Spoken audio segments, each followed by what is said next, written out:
მოგესალმებით, ამ ვიდეოში გასწავლით, როგორ განსაზღვროთ მომდევნო თვის გეგმა მარტივად.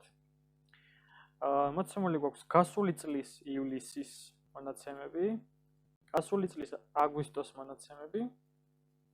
შემდეგ აქ უნდა გამოვითვალოთ ასეთი ფორმულით უდრის აგვისტოს მონაცემი გაყოფილი ივლისის მონაცემზე და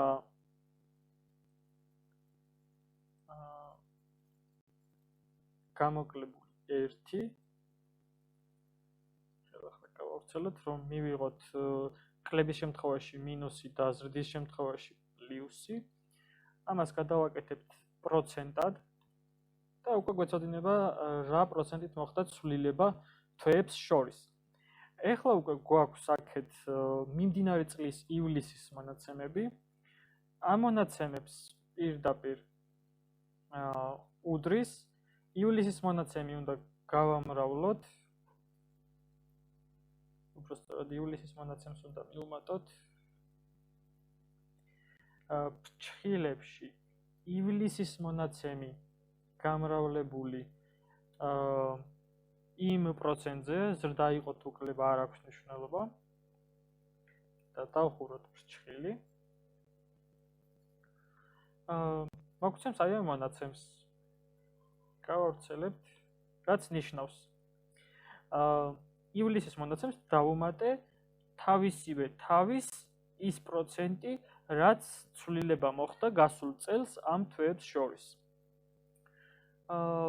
თუმცა გეგმა არ შეიძლება იყოს ასეთი ვიზუალის, რაც მე-100-ებში და მე-10000-ებში.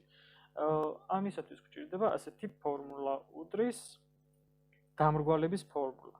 round აი ასე გამოიყურება და რა უნდა დაამრგვალოს, უნდა მივუთითოთ მძიმე და რამდენი ციფრით უნდა დაამრგვალოს მძიმიდან.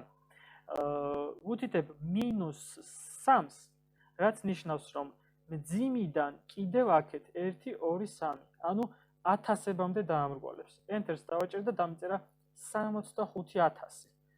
ეს უკვე რომ გავავრცელე, მიჩვენებს სავარაუდო გეგმას 1000-ების სიზუსტით და არა მე-1000-ების სიზუსტით. ეს უფრო რეალურ შედეგს გავს. აქ უკვე შეგვიძლია დავარქვათ აგვისტოს გეგმა.